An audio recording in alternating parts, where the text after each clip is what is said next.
Você com certeza já ouviu e talvez até tenha falado a frase: Deus não dá nada além do que a gente pode suportar.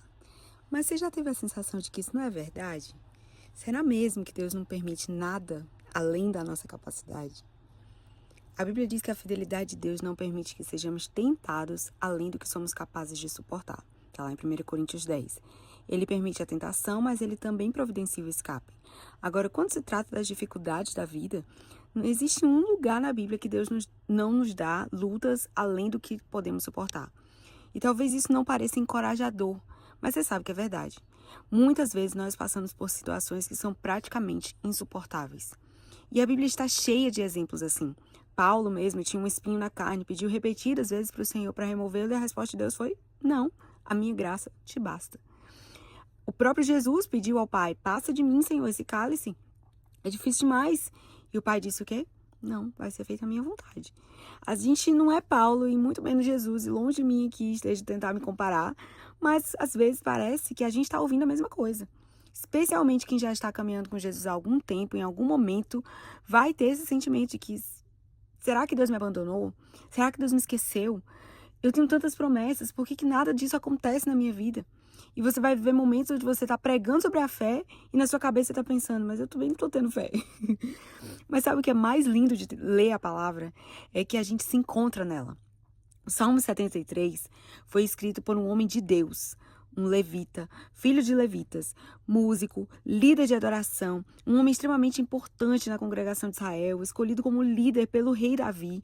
Ele certamente não era um novo convertido ou um descrente, mas alguém que tinha uma certa história com Deus. O nome dele é Asaf.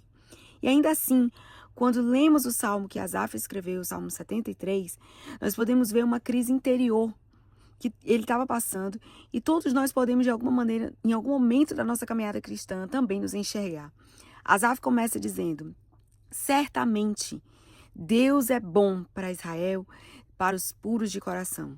Quanto a mim, os meus pés quase tropeçaram, por pouco não escorreguei. Por que? Ele responde: pois tive inveja dos arrogantes quando vi a prosperidade desses ímpios. Asaf estava tendo um conflito real entre a doutrina e a experiência, a teologia e a sua própria natureza. Ele olha para os ímpios e ele percebe que eles são orgulhosos, eles têm maldade no coração, eles se vestem de violência, eles ameaçam, eles oprimem, eles zombam até de Deus, e ele vai descrevendo isso no decorrer dos Salmos. Mas vê que eles aparentemente também estão prosperando, vivendo a vida que querem, se dando bem, nunca são punidos. E ao mesmo tempo ele olha para si e ele diz no versículo 14: porque o dia inteiro eu sou afligido, todo dia de manhã eu sou castigado. E aí ele começa a se questionar: para que eu lavei as minhas mãos na inocência? Ele diz: deve ter sido inútil eu ter mantido meu coração puro. É como se ele perguntasse: será que não valeu a pena eu estar servindo a Deus? E ele mesmo diz: quando eu tentei entender tudo isso, eu achei muito difícil para mim. Você já pensou assim também? Quando você se manteve fiel e foi descredibilizado. Quando você permaneceu honesto e foi desprezado. Quando você foi justo e ainda assim foi tratado com injustiça. E você para e pensa: será que eu estou perdendo tempo? Será que Deus não me vê? Será que Deus não se importa? Você já tentou entender a situação que você vive e simplesmente você não consegue? Você meio que já vasculhou a você mesmo e não encontrou nada errado. Poxa, eu estou fazendo tudo certinho, mas ainda assim nada muda, Deus não responde. Ou a resposta é sempre não.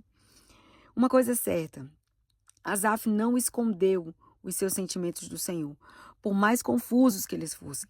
Ele foi honesto com Deus acerca da sua frustração. Ele sabia no seu íntimo que Deus é bom. Ele começa dizendo: certamente Deus é bom.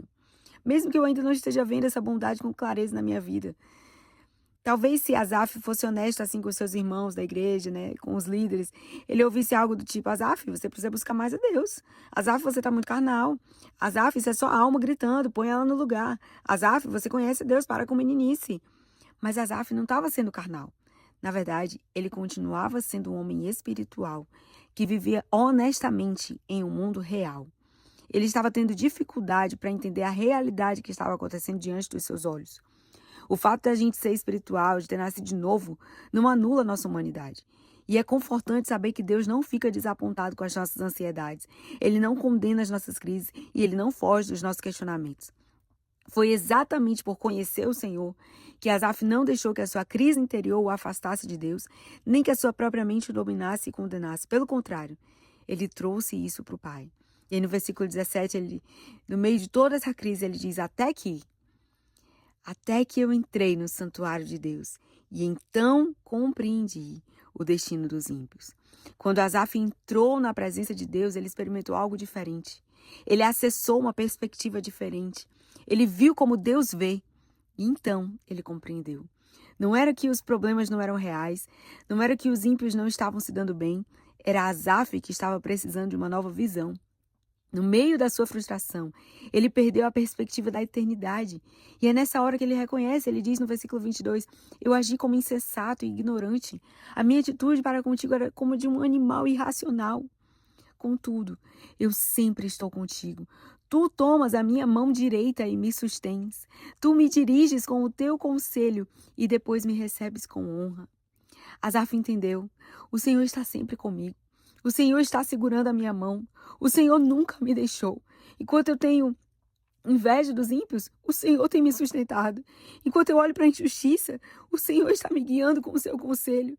Enquanto eu vejo o que eu gostaria de ter, eu perco de vista a honra que eu já tenho. Ele entende e ele reconhece, então, que o Senhor é tudo para ele.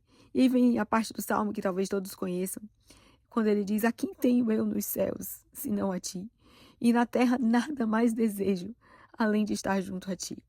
O meu corpo e o meu coração poderão fraquejar, mas Deus é a força do meu coração e a minha herança para sempre. Os que te abandonam sem dúvida perecerão. Tu destróis todos os infiéis, mas para mim, bom é estar perto de Deus. Fiz do soberano Senhor o meu refúgio. Gente, isso é tão lindo. Ele começa o salmo dizendo, quanto a mim, os meus pés quase tropeçaram. Por pouco eu não escorreguei. Mas ele termina dizendo, para mim, bom é estar perto de Deus.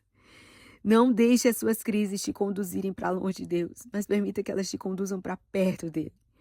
Nós podemos ver injustiças, podemos sentir inveja, podemos questionar nossa espiritualidade, podemos duvidar da bondade de Deus para conosco, porque nós somos humanos, mas que na nossa humanidade nós possamos encontrar o Senhor. E como Asaf disse, ainda que o meu corpo e o meu coração desfaleçam, o Senhor é a minha força. Eu vou ficar perto de Deus, eu escolho fazer do Senhor a minha casa, o meu refúgio. Eu escolho fazer do Senhor a minha força. Ele nunca nos deixou. Ele continua segurando a minha mão, a sua mão. Ele continua nos guiando com sabedoria e com amor. Ele continua nos sustentando com a sua mão direita e nos recebendo com honra na sua presença. Porque Deus é bom. Então, se você hoje está se questionando por tantas coisas que você está vivendo, eu quero deixar essa palavra no seu coração. Que você escolha encontrar o Senhor. E não só hoje, mas todos os dias. Que você possa ser abraçado por essa verdade. Certamente, o Senhor é bom. Muito obrigada por ter ouvido até aqui. Eu sou Daiane Rocha e se essa palavra te abençoou, clica no botão de enviar, compartilha com alguém. Eu te espero na próxima semana com mais uma dose de vitamina B para fortalecer a sua fé.